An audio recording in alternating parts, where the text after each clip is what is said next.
اس کی بھی کارکردگی بالکل سامنے آنی چاہیے کہ ان کے پاس کتنے طلباء و طالبات ہیں جنہوں نے امتحانات دیے اور وہ پاس ہوئے، بلکہ پچھلے 5 سالوں کا محاسبہ بھی ہونا چاہیے تاکہ یہ بات کھل کے سامنے آئے کہ جو لوگ ہمارے ٹیکسوں کے پیسوں سے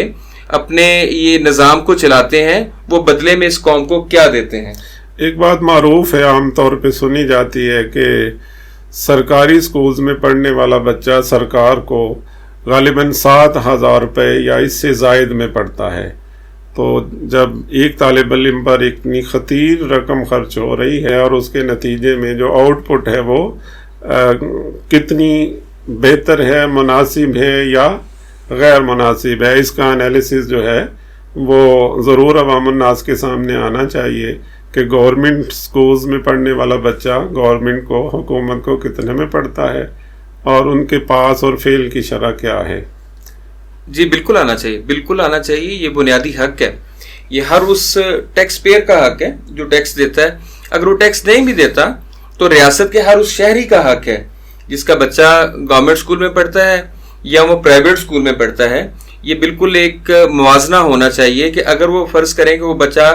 7,000 میں پڑھتا ہے، آپ کے بقول ہم 7,000 نہیں بھی سمجھتے، ہم 6,000 سمجھ لیں یا 5,000 سمجھ لیں، تو اس کا مطلب ہے کہ اس کی جو کارکردگی کا موازنہ ہے وہ اس اسکول سے کیا جائے گا جس کی کم از کم فیس جو ہے وہ 5,000 ہے۔ تو ہم یہ دیکھتے ہیں کہ معاشرے میں جن اسکولوں کی فیس 5,000 کے لگ بھگ ہے وہ بہت ہی اچھی کارکردگی کا مظاہرہ کرتے ہیں، نہ صرف وہ کثیر تعداد میں لوگوں کو روزگار فراہم کرتے ہیں بلکہ وہ ٹیکس بھی دیتے ہیں، بچوں کو تعلیم بھی دیتے ہیں، بچوں کو سہولیات بھی دیتے ہیں، اور یہ نتائج آپ کے سامنے ہے۔ 2020 سے 21-22 سے حالات کے مطابق سنا گیا کہ گریڈ سسٹم رائج ہوگا اور نمبرز سسٹم جو ہے وہ دنیا میں موقوف ہو چکا ہے اچھے ممالک کے تعلیمی سسٹم میں سے، اور پاکستان سے بھی یہ سسٹم جو نمبرز کا ہے اور نمبرز کی حاصل کرنے کی جو دوڑ ہے اس کا خاتمہ ہوگا۔ تو کرونا اس کا سبب بنا اور کچھ تبدیلیاں آئیں کہ امتحانات ہوئے، کچھ نہیں ہوئے، تو ضمن میں پوزیشن نہیں دی گئی، پھر 21 میں بھی نہیں دی گئی، پچھلے سال 22 میں بھی، اور اس سال بھی بورڈ کی طرف سے پوزیشن کا باقاعدہ اعلان سننے اور دیکھنے کو نہیں ملا۔ تو اس حوالے سے تعلیمی اداروں میں بالخصوص پرائیویٹ سیکٹر میں یہ بات جو تھی وہ خوشائند قرار دی جا رہی تھی کہ یہ نمبر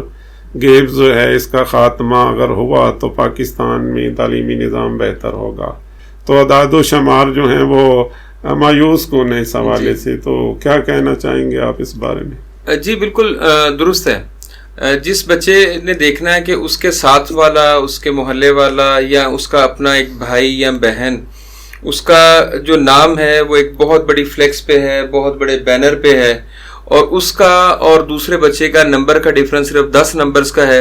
اور اس کو اپریسیشن مل رہی ہے، وہ بورڈ کی طرف سے بھی، والدین کی طرف سے بھی، اسکول کی طرف سے بھی، اساتذہ کرام کی طرف سے بھی، تو وہ اس بات پہ مجبور ہو جاتا ہے یہ چیز سوچنے پہ کیا اس کا 10 نمبر کا کم حاصل کرنا اس کے جو ماتھے پہ نالائکی کا لیبل لگ جائے۔ تو یہ وہ پریشر ہے جو ہمارے یہاں بلڈ ہوتا ہے، اور اس پریشر کے اثرات اتنی دور تک جاتے ہیں کہ ہم بچوں کی تخلیقی صلاحیتوں کو بری طرح سے دبا دیتے ہیں۔ یہ پریشر بحیثیت سربراہ ادارہ میرے پہ بھی ہے،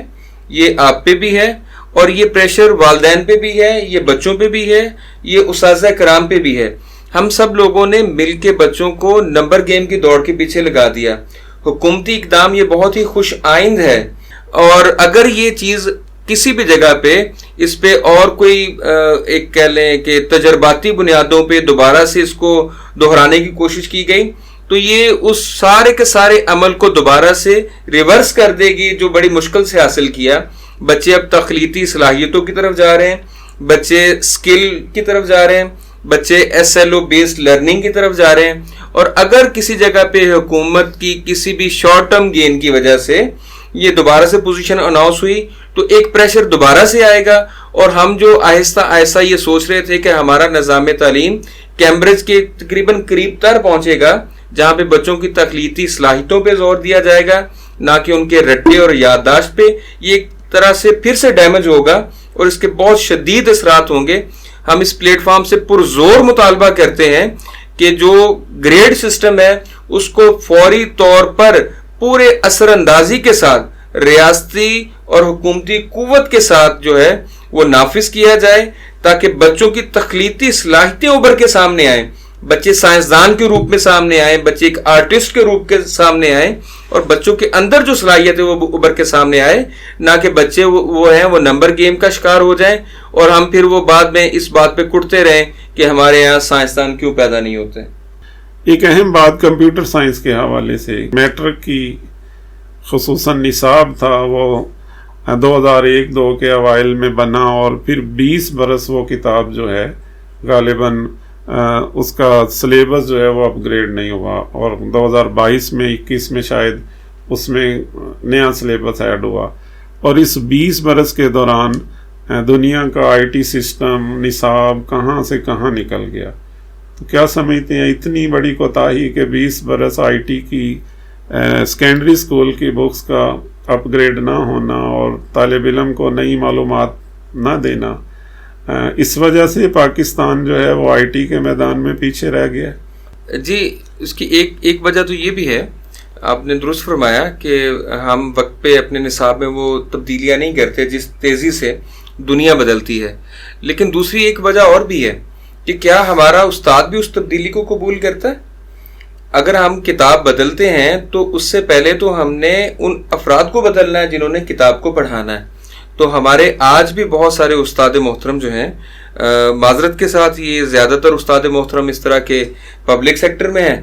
تو وہ آج بھی یہ کہتے ہیں کہ بھائی وہ جو بٹنوں والا موبائل ہے نا جی وہ بہت بہتر ہے،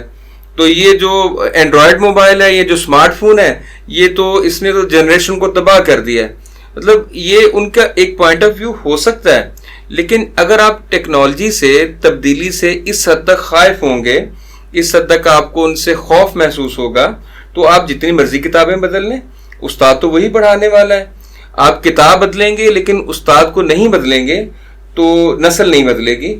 تو کتاب کو بدلنا بھی بہت ضروری ہے، اور اس میں ایک تواتر کے ساتھ ایک تسلسل رہنا چاہیے، اور خاص طور پہ جو سیکنڈری لیول کی جو کتب ہیں ان کو تو کم از کم 3 سال کے عرصے کے دورانیے میں لازمی طور پہ اپڈیٹ کیا جانا چاہیے، تاکہ جو جتنی بھی ایجادات نئی آئی ہیں یا نئی انفارمیشن ہے یا نئی کوئی ایڈوانسمنٹ دنیا میں آئی ہے تو ہماری نسل جو ہے، جو جنریشن ہے، اس سے آشنا ہو۔ سائنس پریکٹیکلز میٹرک کے ایگزامز کا بنیادی حصہ ہیں، اور غالباً اس کے 3 مضامین کے 30 90 نمبر ہیں، اور نمبرز کے حصول کے لیے تمام طلباء جو ہیں وہ خصوصی طور پر کوشش کرتے ہیں، اور اس حوالے سے کئی قسم کی جو کمپینز ہیں وہ سننے دیکھنے میں آتی ہیں۔ تو آپ کے خیال میں پریکٹیکلز کے انعقاد کا جو موجودہ سسٹم ہے وہ کس حد تک طالب علم کے لیے فائدہ مند ہے، اور اس میں کیا بنیادی تبدیلیاں ہونی چاہیے؟ جی، ایک تو اس میں تو کوئی شک نہیں کہ سائنس پریکٹیکلز ہونے چاہیے، اسکول میں سائنس لیب ہونی چاہیے، اور اس کا باقاعدہ سے لیکچرز کا اہتمام کرنا چاہیے، پیریڈز ہونے چاہیے، بچوں کو لیب کے انٹرنل جا کے وہ پراپر ایکسپیریمنٹس کرنے چاہیے۔ لیکن جب ہم دیکھتے ہیں کہ وہ پریکٹیکلز کے لیے سائنس لیب میں آتے ہیں اور ممتحن حضرات آتے ہیں، تو اس حد تک ایک مزاح کا خیز صورتحال آتی ہے۔ اور یہ لاسٹ ایئر آپ بورڈ کے رزلٹ اٹھائیں کہ بچہ تھیوری میں فیل ہے، یعنی کہ عملی طور پہ اس کے 30 نمبر ہیں، پریکٹیکل میں اس کے 30 نمبر ہیں، لیکن جب اس نے پیپر اس کا نکالا گیا تو وہاں پہ وہ فیل ہے۔ تو اس میں ہر طرح کا جائز اور ناجائز سارے ذرائع استعمال کیے جاتے ہیں، اور جو پریکٹیکل لینے والے اصحاب آتے ہیں بہت سارے بہت ہی دیانتداری سے یہ کام کرتے ہیں، بچوں کے بہت ہی بیسٹ انٹرسٹ میں یہ کام کرتے ہیں، لیکن کچھ صاحبان ایسے آتے ہیں کہ وہ کہتے ہیں جی یہ 2 ماہ جو ہیں یہ شاید ان کا سیزن ہے، یہ 2 ماہ شاید ان کا سیزن ہے، اور اس دوران میں وہ بچے کا استحصال بھی کرتے ہیں، وہ سکولز کا بھی کرتے ہیں، اور وہ پریکٹیکل میں کے جو نمبر جو بالکل اس کے ثواب دیدی نمبر ہیں اس کا انتہائی بے رحمی سے استعمال کرتے ہوئے ہر جائز اور ناجائز فائدہ طالب علم سے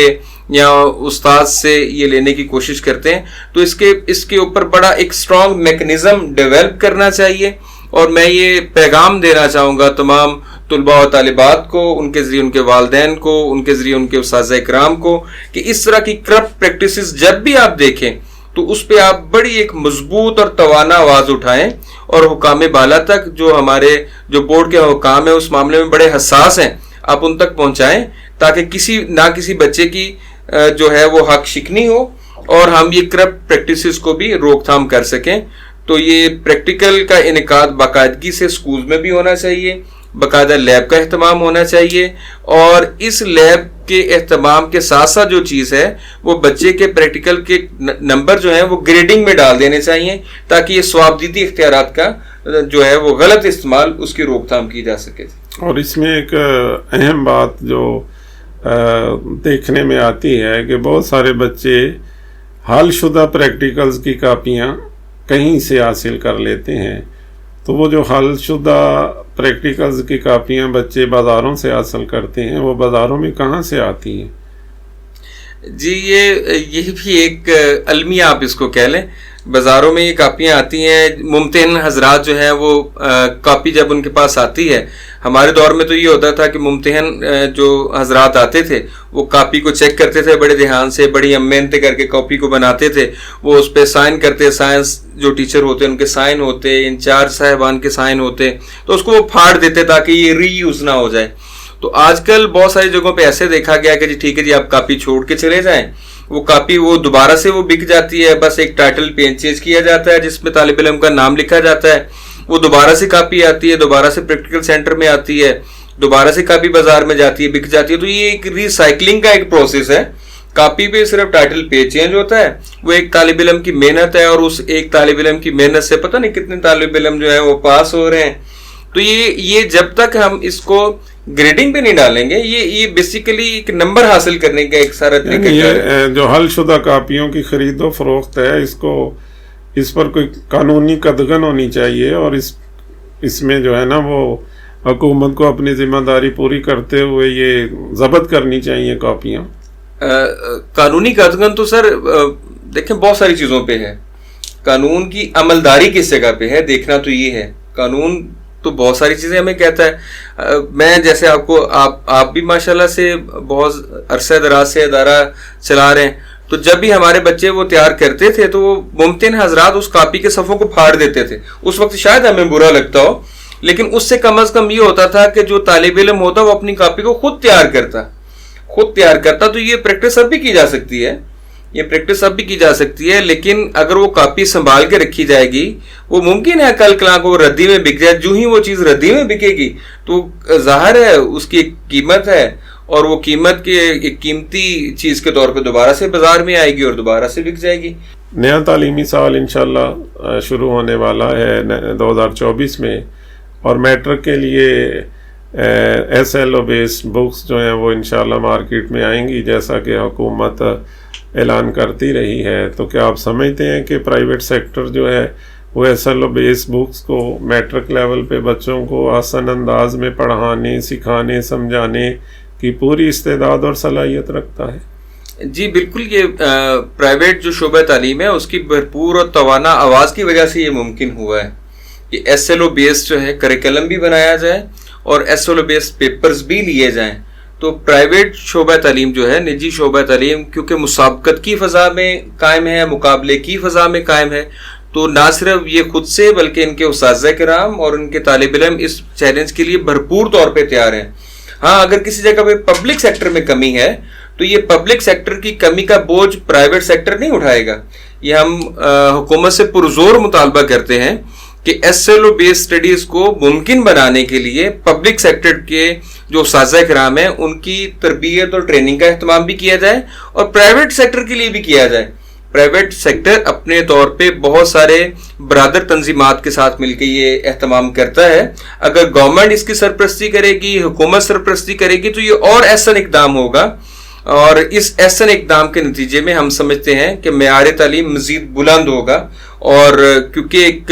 مقابلے کی فضا ہے, اور انشاءاللہ ہم ایک اچھے طالب علم کو آنے والے کل میں دیکھ سکتے ہیں. جی محمد کاشف صاحب, آپ کی آمد کا بہت شکریہ. جی ناظرین, آپ نے تعلیمی اداروں اور تعلیم سے جڑے ہوئے کچھ مسائل کے بارے میں گفتگو سنی. میں امید کرتا ہوں کہ یہ گفتگو جو ہے وہ طلباء طالبات کے لیے, تعلیمی اداروں کے سربراہان کے لیے اور